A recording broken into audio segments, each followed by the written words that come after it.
Olá pessoal, sou o Thiago Teikovski e estamos aqui em mais um Vetancast Entrevista.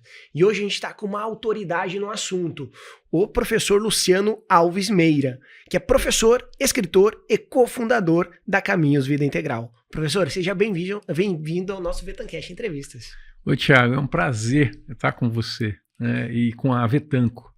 Eu sei da iniciativa de vocês, é muito boa, de trazer conhecimento para as pessoas através das mídias, né? Parabéns, tá? E é uma honra estar aqui com vocês hoje. A gente agradece, professor. E hoje, pessoal, nós vamos trazer um tema extremamente relevante para nós, líderes do agronegócio. Líderes que atuamos hoje diretamente com pessoas. Professor, que são os níveis de consciência? Para nós profissionais onde estudamos na universidade, muita parte técnica, a parte das nossas hard skills, e aí a gente se depara com liderança. Agora precisamos liderar um time. E aí tem inúmeros temas importantes que nós líderes precisamos ter conhecimento. E aí, professor, eu te pergunto, o que seriam os níveis de consciência? Níveis de consciência. Inclusive, escrevi um artigo recente, depois que eu dei uma palestra no excelente evento da Vetanco Exponential, né, sobre liderança e níveis de consciência. É interessante que se eu falasse níveis de consciência há uns 30 anos, as pessoas iam dizer assim, é um assunto meio esotérico, né? Mas hoje a psicologia chegou num ponto, até apoiada pela neurociência, entender que, de fato, nós temos uma capacidade perceptiva expansível. Acho que essa é uma forma interessante de explicar o que é um nível de consciência.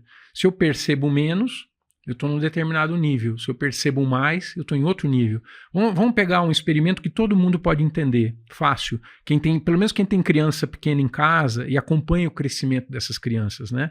Elas vão despertando, elas vão percebendo, elas vão reconhecendo. Então, os psicólogos começaram a dar nome às etapas que a criança passa no seu desenvolvimento. Se ela só está olhando, vamos dizer assim, e percebendo o mundinho dela, a forma de fazer as coisas dela, as imitações, a mãe, aquele microambiente em que ela está num nível. Mas, de repente, ela começa a descobrir que tem um mundo aí, né? E que existem, por exemplo, diferentes formas de entender um assunto, várias perspectivas. Isso é uma coisa complexa. Se a gente pensar bem, muitos adultos não conseguem lidar bem com o fato de haver várias perspectivas para um mesmo tema. Vamos pegar um exemplo simples de novo. Teve uma batida de carro, um acidente de automóvel na esquina. 5 ou 6 pessoas testemunharam, mas cada uma delas estava num ponto diferente da rua ali, da esquina, né? Se você for entrevistar e for, né, tentar entender o que aconteceu no acidente, você vai ver que há diferentes versões. Né? A gente acha que tudo é simples, o que né? É o que a gente chamaria de uma visão ainda um pouco ingênua, objetivista. Não, as coisas são como são. Basta ver, né? Não é bem assim. Existem interpretações possíveis, existem percepções possíveis. E o nosso desenvolvimento, Thiago, como seres humanos, um potencial que nós temos é ampliar a nossa capacidade de conter mais perspectivas. Isso a gente chama de desenvolvimento da consciência. Desde que nós nascemos até o momento da nossa morte, nós vamos passando por estágios, alguns, vamos dizer assim, expandem mais a consciência, outros expandem menos. Vai depender de vivências, depender de situações, de circunstâncias, desafios que a pessoa, de aprendizagem, de convivência, com quem você convive. Tudo isso determina o quanto da sua consciência vai se expandir mais ou menos. E a gente podia parar aqui e dizer assim, bom, é isso, né? Mas eu só quero acrescentar e dizer o seguinte, no caso da liderança, isso faz uma grande diferença. E esse foi o ponto que eu enfatizei no artigo, né?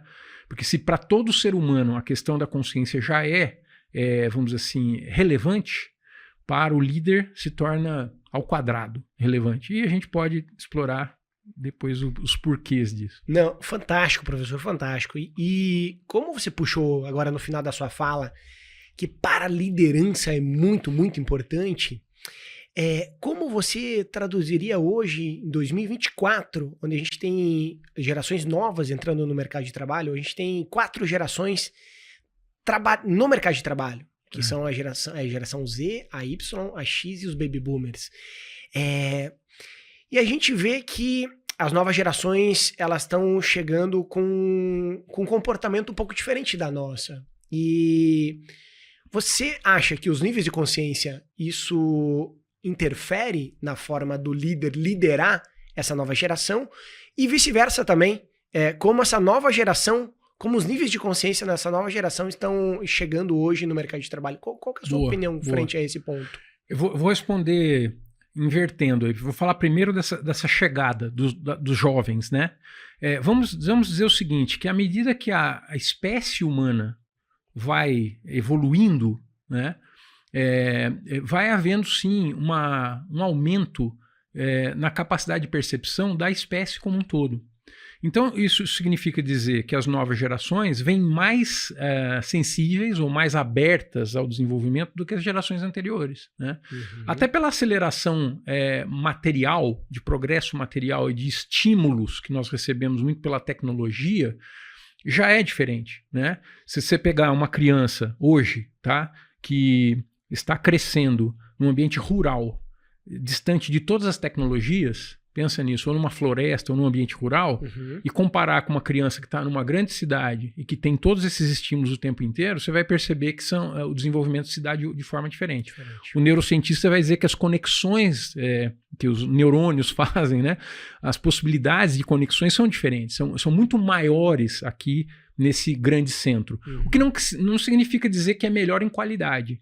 Tá? Eu não estou implicando isso, mas é diferente. Sim. É importante a gente entender isso. Então, as novas gerações estão chegando e estão encontrando um mundo hiper estimulante. E isso faz com que elas desenvolvam certas percepções e sensibilidades antes do que as gerações anteriores. Tá? Então, isso tem sim um impacto no ambiente de trabalho. Né? De novo, é positivo ou negativo? Depende do que vai acontecer aí. Né? Se a nova geração está chegando com uma percepção mais aguçada, maiores sensibilidades, maiores exigências, inclusive, da consciência, porque a consciência gera, vamos dizer assim, questões de integridade, questões de valores. A consciência determina valores, e os valores estão ligados ao comportamento. Então, se vem uma nova geração que é mais exigente desse ponto de vista e encontra uma liderança que é muito despreparada para lidar com a diversidade, vai haver um choque muito duro e muito sofrimento nesse processo. Então, aí eu vou responder a primeira parte da sua pergunta. Quais seriam os níveis de consciência da liderança que lidariam melhor, vamos dizer assim, com essa diversidade, né? Vou usar aqui uma nomenclatura, Thiago, que é do professor Robert Kegan, que durante 40 anos foi professor da Universidade de Harvard, na área de negócios. Um pesquisador, ele é psicólogo cognitivo, um grande pesquisador desses níveis de consciência. O assunto preferido dele sempre foi esse, mas também da cultura das organizações, porque, como eu disse, níveis de consciência e valores estão intrincados. Então, não dá para falar de um sem falar do outro. Você acaba falando sempre de cultura. Né? E o Dr. Robert Kegan, um grande especialista. Ele está num momento de aposentadoria de Harvard, mas ele continua sendo um ícone desse assunto, né? E ele diz assim, olha, tem vários níveis. Tem os níveis infantis, por exemplo, a mente indiferenciada. Quantos anos tem sua filha, Thiago? 1 e 5.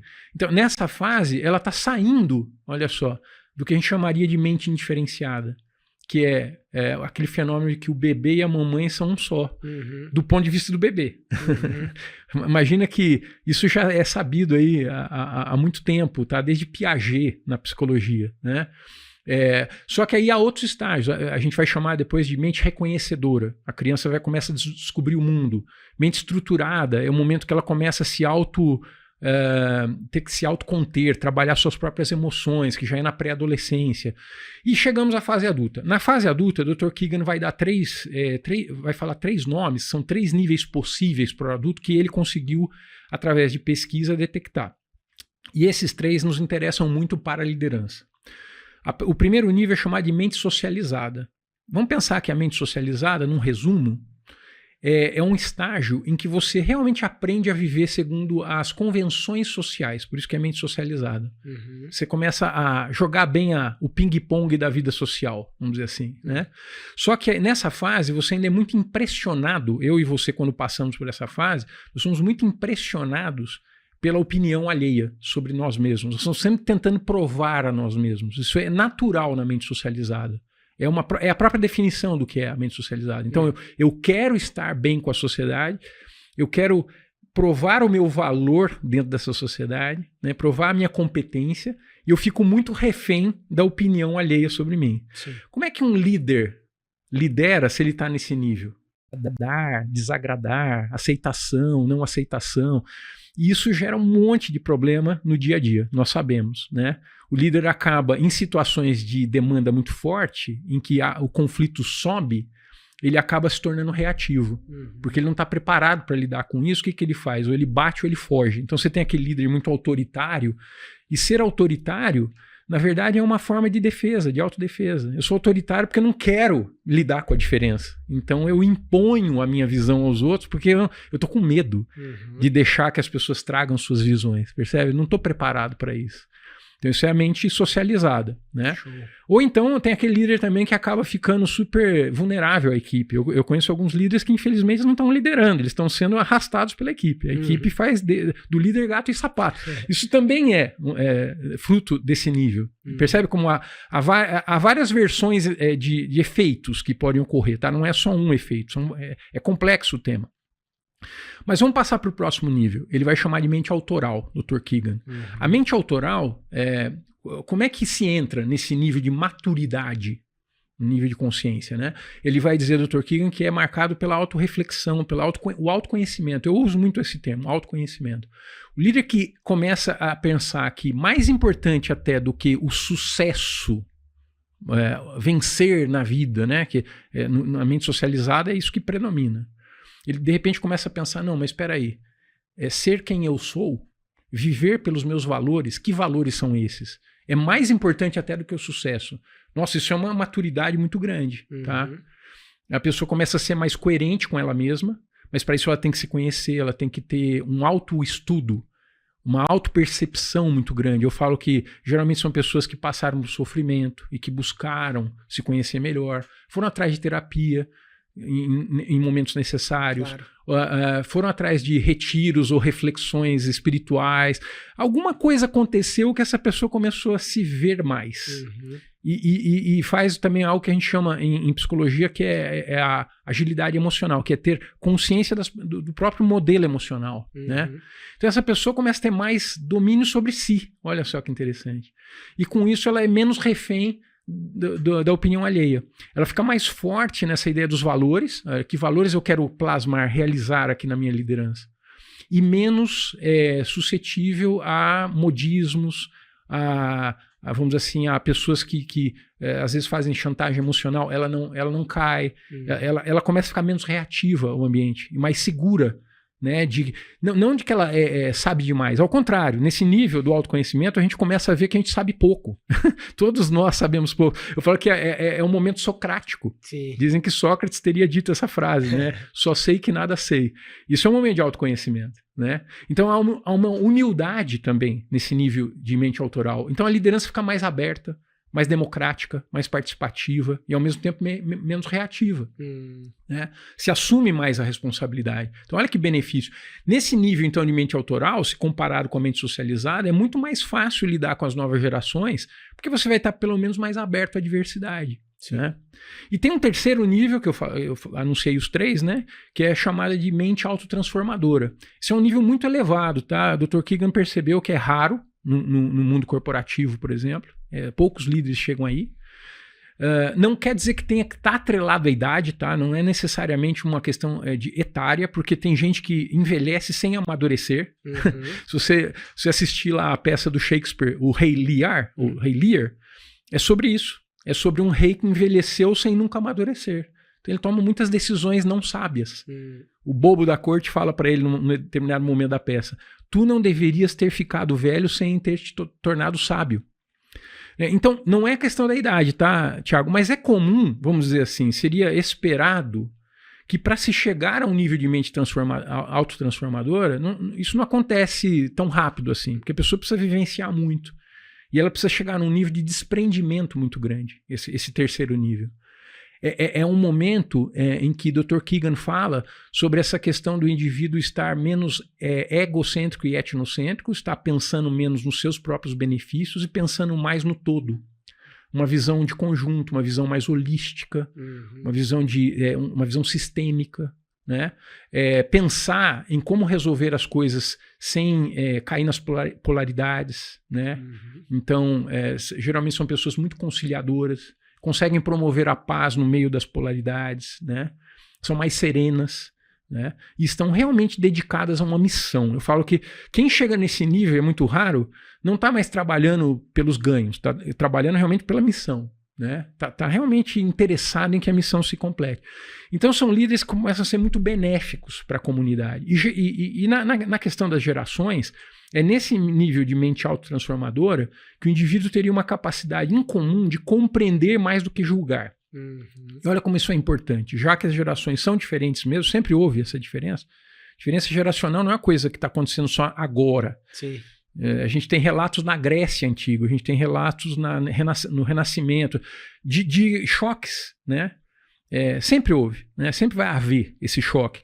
E quando o indivíduo é muito maduro, ele tenta fazer o quê? Ele evita o julgamento, porque o julgamento sempre é superficial, sempre nos afasta, sempre gera rupturas, né? E ele passa o quê? A compreender mais. Então imagine um líder que está realmente dedicado a compreender. Por que esse jovem está tão ansioso? Por que esse jovem está tão rebelde nesse aspecto aqui, ou tão insatisfeito, né? Ele vai ser muito mais um antropólogo, um estudioso dos porquês desse comportamento do que alguém que sai julgando. Então ele vai acolher muito mais e as pessoas vão se sentir acolhidas. Eu falo, viu, Thiago, que todo mundo gostaria de estar próximo de líderes que não os julgam. Sim. Porque sentir-se julgado é sempre uma ameaça. Mas sentir que as pessoas estão tentando te compreender é sempre um estímulo para o crescimento. Então, a resposta que as novas gerações dão diante de um líder, mesmo que mais velho, mas que tem essa capacidade de desprendimento e de compreensão, é uma resposta muito positiva.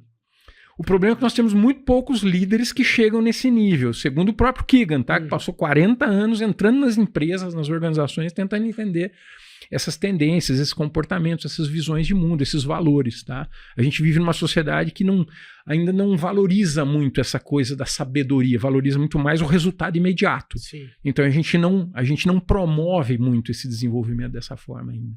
Fantástico, professor. Caraca, quanta informação. E aí eu me pergunto, conhecendo um pouco mais agora dessa jornada dos níveis de consciência, da mente socializada, autoral e autotransformadora, vejo que o autoconhecimento realmente é um ponto muito importante hoje para a liderança. É a chave que vira. É o que tira a gente da infância da liderança para uma liderança madura. Exatamente. Aí vem uma pergunta sobre autoconhecimento e próprios níveis de consciência. A gente pode falar que os melhores líderes já estão em uma mente autoral e numa mente autotransformadora? Na visão do senhor, você acha que subir nos níveis de consciência vai me dar... É sempre bom? É sempre bom, exatamente. É sempre bom. E como, além disso, como o autoconhecimento pode ajudar o líder a ser melhor líder hoje no agronegócio? Sim, sim. Bom, infelizmente, assim, não é tão linear, né? A subida nos níveis de consciência pode ocorrer, deveria ocorrer, seria bom se a sociedade caminhasse em massa para níveis de consciência maiores, né? Mas a realidade não é bem assim. Aquele filme O Náufrago, com Tom Hanks, ilustra um líder que, por uma circunstância radical, teve que descer no nível de consciência. Ele foi para sobrevivência naquela ilha lá, Sim. Depois caiu o avião, né? Eu chamo de efeito náufrago. Eu falo que todos nós, em algum momento, podemos ter que descer no nível de consciência porque as circunstâncias pedem isso, né? As circunstâncias são de sobrevivência. Então, eu já vi empresas em que você tinha ali um crescimento de níveis de consciência, a empresa estava com uma cultura cada vez mais humanizada, um pouco mais democrática, mais compreensiva, né? Pensando mais em sustentabilidade, inclusive. Só que no momento de uma fusão, por exemplo, isso gera um ruído e um sofrimento tão grande, um embate de culturas, que todo mundo entra na defensiva, então é efeito náufrago, a gente desce nos níveis de consciência, né? Então tem uma espécie de balé aí, de sobe, desce. Nós somos muito afetados pelo ambiente. Pessoas que não são afetadas pelo ambiente são raras e geralmente estão num nível de autotransformação, tá? Seriam aquelas que conseguem, apesar do ambiente, manter um alto nível de serenidade, vamos dizer assim, né?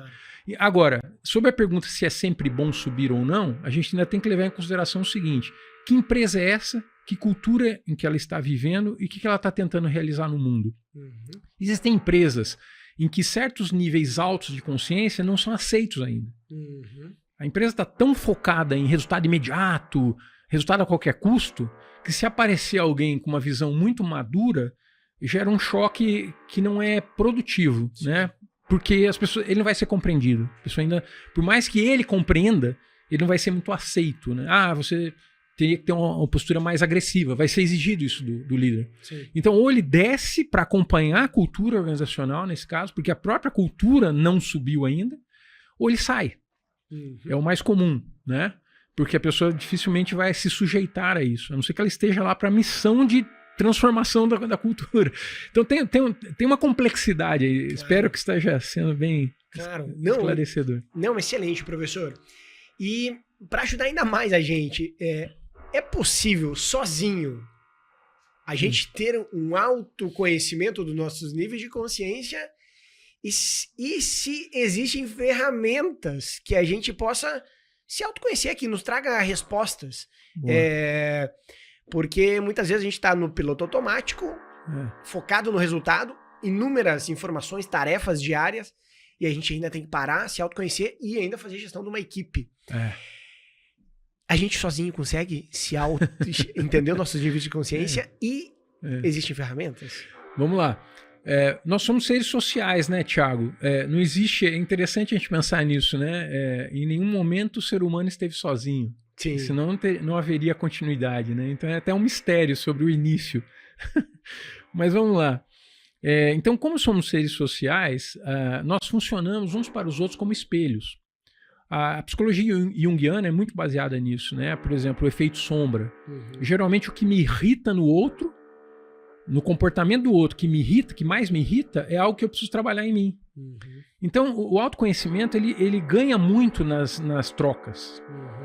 O casamento é um desafio ao autoconhecimento, porque se eu não compreender bem como eu reajo ou como eu me sinto diante do que o cônjuge faz para mim, no nível inconsciente isso vai gerando um monte de problemas na relação. Então eu preciso tomar consciência, entender, peraí, quando ela faz isso, como é que isso me afeta, né? E vice-versa, ela vai pensar como é, né? Então, todas as relações nos chamam para o autoconhecimento. Infelizmente, nem sempre a gente aproveita essa situação relacional, né? Sim. Então, as situações relacionais que mais produzem autoconhecimento são aquelas com pessoas mais especializadas. Então, vamos dar um exemplo. Você passou por um momento difícil na sua vida e foi buscar terapia. E aquele terapeuta, que não é todo terapeuta que encaixa, né? A gente sabe disso. Mas às vezes aquele terapeuta foi ele facilitou o seu processo de autoconhecimento de uma forma que você nunca tinha tido até agora. Então a terapia pode ser muito importante para isso, né? E aí, já encaixando a segunda pergunta, são ferramentas, né? A terapia é uma ferramenta. Eu não gosto da palavra ferramenta nesse caso, tá, Thiago? Porque eu acho que ferramenta é uma palavra muito mecânica. E o que acontece no desenvolvimento humano é muito mais orgânico. Sim. Então, se a gente pensar em orgânico, a gente está pensando em processos, né? Então, eu falo que ferramentas não existem, mas existem processos de desenvolvimento da consciência. E o Oriente trabalha muito com isso há muito tempo. Antes mesmo da psicologia ocidental evoluir para o que evoluiu, os orientais já tinham certas tradições de relação de mentoria, de mestre e discípulo, que são de indução. Então, aquele que está num nível mais desenvolvido, com a mente mais expandida, induz o outro a se abrir, provocando-o. Então, o bom mestre é aquele que provoca, é aquele que desafia, é aquele que enxerga o potencial e faz com que o outro, né? Então, eu falo que nunca vou conseguir aumentar o nível de consciência de alguém contrariando esse alguém, chegando e falando assim, não, você não pode pensar assim. Se eu falar isso, eu já estou destruindo a possibilidade de crescimento. Mas se eu chegar para a pessoa e falar assim, interessante esse seu pensamento, mas você acha que seria possível também ver de outra forma? Claro. Né? Quando um líder faz isso, quando um mestre faz isso, quando um terapeuta faz isso, ele está abrindo as possibilidades de crescimento. Então é preciso que seja uma interação com alguém que conheça os processos. Sim. Já é a resposta das duas perguntas juntas. Velho. Agora, a solidão, para terminar, a solidão pode ajudar em algo? Porque você perguntou se sozinho. A solidão é um dos elementos que não deve ser o único, tá? Mas é um dos elementos que vai ter também o seu papel. Uhum. Porque nós vivemos num mundo muito barulhento, num mundo muito cheio de ruídos, cheio de conflitos. E para você se perceber, às vezes você precisa se afastar. Uhum. Às vezes você precisa ir para o silêncio. Então o silêncio tem um papel, o silêncio interior. Os orientais também já sabiam disso há mais tempo, né? Na Índia, desde os Upanishads, eles praticavam o quê? O silêncio. Não é uma doutrina, não é um conhecimento específico, é apenas um silêncio. Porque quando você está consciente de si mesmo, em silêncio, e está, vamos dizer assim, livre do seu passado, eu falo que você perdoa o passado. Uhum. Livre das ansiedades do futuro, você ainda não chegou no futuro. Então você pode estar no aqui e no agora e se percebendo, isso vai gerar insights importantes, tá? De onde você está, do que você está passando, quais são suas verdadeiras necessidades, quais são seus verdadeiros sofrimentos, a raiz desse sofrimento. Então, o silêncio também tem um papel. A solidão também tem um papel. Só que não pode ser visto como a única forma, tá? Então somos seres sociais, precisamos uns dos outros no processo de desenvolvimento, existem processos que podem ajudar, e a solidão, inclusive, é uma das formas que de vez em quando a gente deveria praticar para aumentar o autoconhecimento. Fantástico. Você falou um pouquinho de mentor. Sim. Um mentor com mais experiência, vamos falar assim, mentorar uma pessoa mais jovem. Qual que é a sua opinião sobre a mentoria reversa? O mais jovem mentorar a pessoa mais velha, até para ajudar, quem sabe, nos níveis de consciência das pessoas mais velhas. Você acredita na mentoria reversa? Totalmente. Eu acho que todo ser humano tem algo que pode ser inspirador para um outro ser humano, né? Se pensar bem, olha, eu vou radicalizar, tá? Uhum. Observando os cachorros lá em casa, eu sou aficionado em animais, né? Você Sim. É veterinário, né, Sim. Thiago? Os 4 chau-chaus que nós temos lá em casa, eu já aprendi com eles, né? Observando-os em Sim. alguns aspectos. Por quê? É uma outra espécie que tem um outro comportamento, uma outra forma de expressão da natureza, mas que pode ser inspirador para um ser humano, que, por exemplo, a lealdade pura deles é incrível, né? Acho que temos o que aprender com eles. Nas relações, né? Então, por que não aprenderia também com uma criança ou com um jovem, né? Então, sim, todos nós podemos e devemos ser mentores uns para os outros em certos aspectos da vida. Eu acho que os jovens, por exemplo, são mais curiosos do que do que a maioria de nós que já está numa faixa etária mais vamos dizer assim, maior, né? Mais velhos. Claro. São muito curiosos. E a curiosidade é a vida. Sim. Então acho que nós podemos sempre aprender com jovens como não deixar de sermos curiosos, de como voltarmos àquela experiência de perceber o mundo pela primeira vez, sabe? Isso o Einstein dizia assim, se alguém não é mais curioso diante do mistério da própria existência, esse alguém já morreu, já está morto, e eu concordo. Né?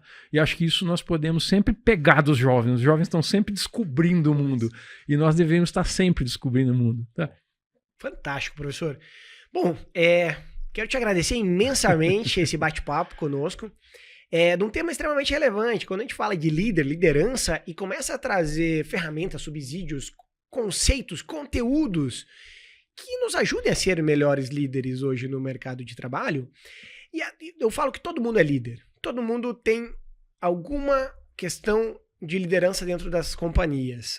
O técnico, o extensionista, ele vai liderar o integrado, ele vai liderar em diferentes situações. E aí o gerente, os gestores têm os seus times para fazer liderança. E a gente precisa realmente entender, compreender um pouco mais sobre temas de liderança. E aí, você trazendo esse nível de consciência para esse bate-papo foi fundamental. Eu acho que realmente é um tema que a gente precisa olhar com carinho. E é um tema que nos faz cair algumas fichas, que sai um pouquinho do nosso piloto automático e traz um pouquinho para a nossa realidade dos dias atuais. Para finalizar, professor, para o nosso público, para a nossa audiência, deixa um recado especial para eles sobre esse tema fundamental, aí, níveis de consciência, deixando uma mensagem final aí do nosso bate-papo. Perfeito. Bom, eu vou primeiro, se você me permitir, dizer o seguinte: como o assunto é muito profundo, Thiago, nós aqui vimos o assunto assim de uma forma rápida, né? Então, se alguém quiser, eu escrevi um artigo inspirado lá no evento da Vetanco, né? Eu escrevi um artigo que se chama Liderança em Níveis de Consciência, que está no LinkedIn da Caminhos Vida Integral, né? Nas mídias da Caminhos Vida Integral. Então as pessoas vão poder encontrar lá pelo meu nome, pelo nome de Caminhos Vida Integral, vão achar o artigo e aí eles podem se aprofundar Fantástico. ainda mais, né? Muito bom. No assunto. E a minha mensagem é essa, né? Eu acho que nunca estivemos numa etapa da experiência humana em que o autoconhecimento se tornasse algo tão importante.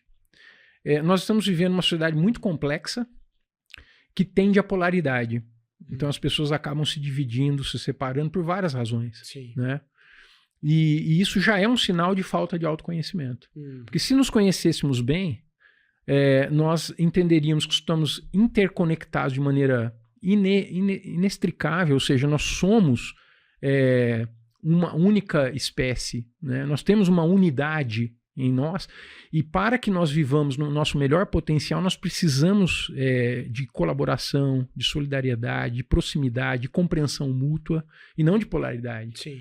Então, se a sociedade quer qualidade de vida, mais importante até de quem está com a razão é o quanto nós sabemos conviver bem uns com os outros. Essa é a questão mais crítica. Fantástico. Mas isso só pode ser possível se nos conhecermos bem. Então fica aí a minha fala final. Inclusive, Thiago, que eu gosto de ser professor. Eu falo que eu assumi essa missão na vida, ser professor. E, infelizmente, a educação ainda não privilegia o autoconhecimento como deveria. Eu vejo que as nossas escolas ainda estão muito focadas em fazer com que a gente conheça tudo no mundo, né?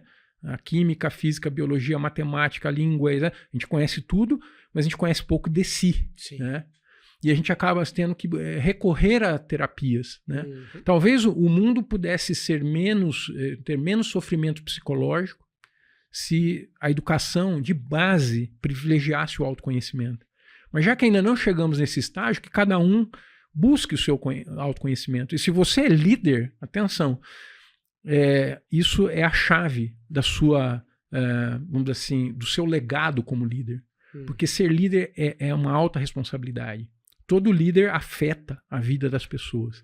Que tipo de legado você quer deixar na vida das pessoas? Que tipo como você quer afetar as pessoas com quem você convive e quem você lidera, né? O seu autoconhecimento vai determinar se esse legado vai ser um legado lembrado com carinho, com amor, né, de alguém que ajudou os outros a crescerem, a se desenvolverem, ou alguém que, na verdade, tornou a vida dos outros mais infeliz. Tá? Porque, infelizmente, ainda muitos líderes são causadores de sofrimento no mundo e não de desenvolvimento do potencial humano. Professor, fantástico. Muito, muito, muito obrigado por estar conosco nesse Vetancast Entrevistas. Pessoal, finalizamos mais um Vetancast com uma autoridade no assunto, o professor Luciano Alves Meira, trazendo um assunto fundamental, que são os níveis de consciência, importantíssimo para nós, líderes do agronegócio.